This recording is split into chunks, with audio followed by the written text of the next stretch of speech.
नमस्कार बच्चों, एडू बिला पॉइंट चैनल में आप सभी का स्वागत है। और आज हम करेंगे कक्षा 10 के हिंदी की आकलन कार्यपत्रक संख्या 5 को। बच्चों, पिछले सप्ताह में आपने नेताजी का चश्मा गद्य का अध्ययन किया। नेताजी का चश्मा पाठ स्वयं प्रकाश जी द्वारा रचित है। इस कहानी में व्यंग्यात्मक शैली में बहुत ही मार्मिक मुद्दे को उठाया गया है। व्यंग्यात्मक शैली से तात्पर्य है हंसी मजाक में गंभीर बात इस तरह से कहना कि सुनने पढ़ने वालों को बुरा भी न लगे और अपनी बात भी कह दी। यह कहानी हमें सोचने को मजबूर करती है कि देशभक्ति क्या है, इसमें कौन कौन योगदान देते हैं, क्या मैं भी देश के लिए कुछ करता हूं या कर सकता हूं, आदि प्रश्न हमें इस विषय में सोचने को प्रेरित करते हैं। इन्हीं तथ्यों को ध्यान में रखते हुए निम्नलिखित गद्यांश को पढ़िए और पूछे गए प्रश्नों के सही उत्तर के सामने बने गोले को पेंसिल से भरिए। प्रत्येक प्रश्न का भार 1 अंक है, मतलब प्रत्येक प्रश्न के लिए आपको 1 अंक मिलने वाले हैं। तो चलिए गद्यांश पढ़ते हैं। पान वाले के खुद के मुंह में पान ठूसा हुआ था। वह एक काला मोटा और खुशमिजाज आदमी था। हालदार साहब का प्रश्न सुनकर वह आंखों ही आंखों में हंसा। उसकी तोंद थिरकी।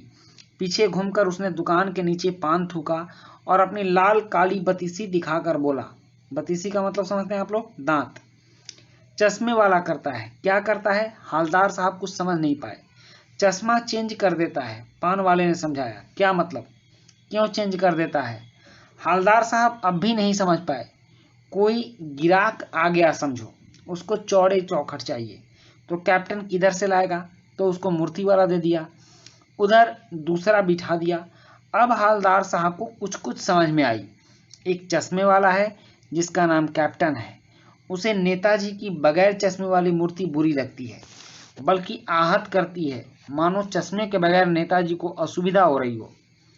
इसलिए वह अपनी छोटी सी दुकान में उपलब्ध गिने चुने फ्रेमों में से एक नेताजी की मूर्ति पर फिट कर देता है। लेकिन जब कोई ग्राहक आता है और उसे वैसे ही फ्रेम की दरकार होती है जैसा मूर्ति पर लगा है, तो कैप्टन चश्मे वाला मूर्ति पर लगा फ्रेम संभवतः नेताजी से क्षमा मांगते हुए लाकर ग्राहक को दे देता है और बाद में नेताजी को दूसरा फ्रेम लौटा देता है। वाह भाई, खूब, क्या आइडिया है। लेकिन भाई, एक बात अभी भी समझ में नहीं आई। हालदार साहब ने पान वाले से पूछा, फिर नेताजी का ओरिजिनल चश्मा कहाँ गया? तो अब कुछ प्रश्न हैं, जैसे कि पहला प्रश्न है कि नेताजी का चश्मा नामक पाठ किस शैली में लिखा हुआ है? तो आपने अभी देखा है व्यंग्यात्मक शैली में, तो इसका उत्तर बी होगा। प्रश्न 2 है कि यह कहानी हमें सोचने को मजबूर करती है, किसके बारे में? तो ऑप्शन सी होगा, देशभक्ति के बारे में सोचने को मजबूर करती है। उसके बाद है काला मोटा और खुशमिजाज आदमी कौन था? तो वह था पान वाला। तो आंसर सी लगाएंगे, तीसरा का उत्तर। पान वाला काला मोटा और खुशमिजाज आदमी था।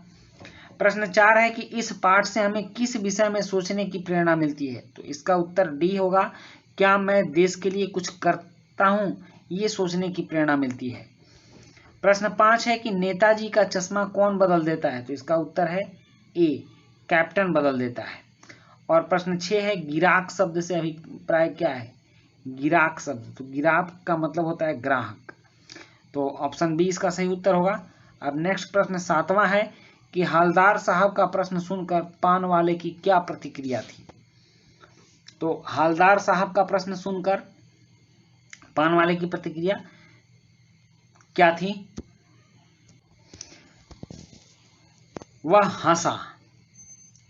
ऑप्शन डी, उनका प्रश्न सुनकर हंसा।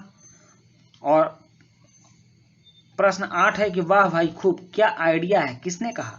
तो ऑप्शन सी, हालदार साहब ने कहा। फिर है 9, बगैर चश्मे वाली मूर्ति किसे बुरी लगती?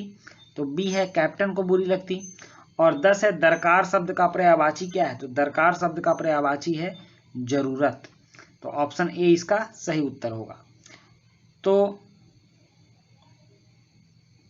हाँ, दरकार शब्द का सही उत्तर जरूरत भी होगा, मांग भी होगा और आवश्यक भी होगा, इसलिए ऑप्शन डी इसका सही उत्तर होगा। ऑप्शन डी लगाइएगा। दरकार मीन्स मांग भी होता है, आवश्यक भी होता है और जरूरत भी होता है। तो बच्चों, ये थी आपकी आकलन कार्यपत्रक, और आकलन कार्यपत्रक समाप्त होता है।